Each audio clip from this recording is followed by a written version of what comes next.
Dr. Abduljalil al-Singhiz, and I'll just move it on.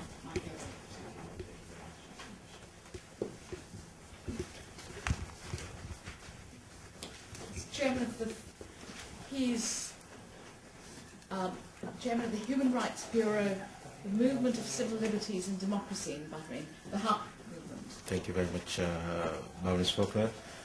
Ladies and gentlemen, good day.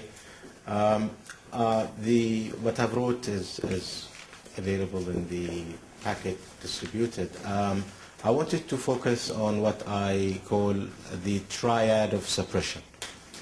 Three pillars ensuring that activists and NGOs who work on exposing violations are seized and cordoned somehow, ensuring that they are suppressed. The first is the use of force, torture, and ill treatment. Second is the use of the law. And third, the judicial apparatus and procedures, which include the public prosecution and courts, the judiciary. The first, Tom has given you an idea or an insight of their field experience, the Human Rights Watch field trip to Bahrain, in which they met with victims of torture, activists, as well as documented reports, official reports from the medical doctor of the public prosecution, as well as the Ministry of Health specialized committee.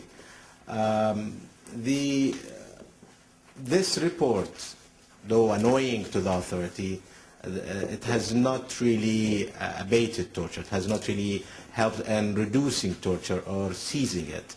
That's why calls for prosecuting torturers, as I will also put at the recommendations, putting cases and filing cases against known torture, especially those who are known, and they are also mentioned in the Human Rights Report, the torture redux. The types of torture used have been listed in the short piece of paper I'm delivering here, but it fragments into three stages. First, prior to interrogation, when special forces ransack detainees' house at dawn time, terrorizing the residents, pulling the detainee out of his bed without any warrant, and handcuffing him and beating him in front of his family, then in the way, eye blinding him, putting his head in front of his legs, and beating him before he really knowing what he is charged for. The second is during the detention, and this is the most serious phase, which I agree with Pete, when trying to ensure mechanisms to reduce what the detainee is exposed to of ill treatment and torture. This includes group interrogation while the detainee is completely naked.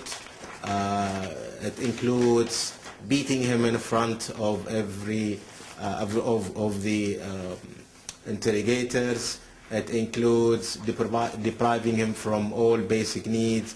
It includes sexual molestation, threatening him of raping his relatives, female relatives, etc. There are three types of torture which I've also exposed here.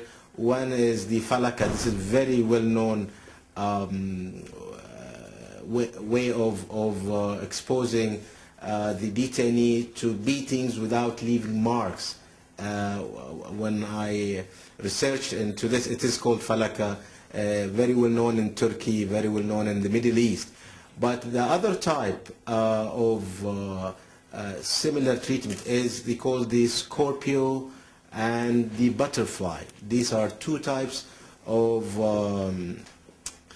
inducing pain in the detainee without leaving marks, where in the butterfly they insert a hard stick in at the back of the detainee between the hand and the back, and then lifting the detainee for a few hours, leaving him to stand on his toes, and then causing the pain in the chest. The other is the scorpio. I could not find details of it, but one of the former prisoners spoke in front of the judge of this type also, where the pain is induced on the vertebra of the back. The third type of torture is really outside. I'm calling it torture because at the end of the day, when people are caused pain, it is literally torture. When they are beaten in the street, when left to suffocate in chemical tear gas, and hunted by what they call buckshots. These are small splinters used to catch birds, and in Bahrain they are used to catch protesters. They use lead-based splinters. These are lethal type, and they are banned even to catch animals and what they call the game, the sought animal meant for sport. Yet in Bahrain it's used to make sure that protesters carry pain and bad marks if it doesn't really cause death and fatal injury when it punctures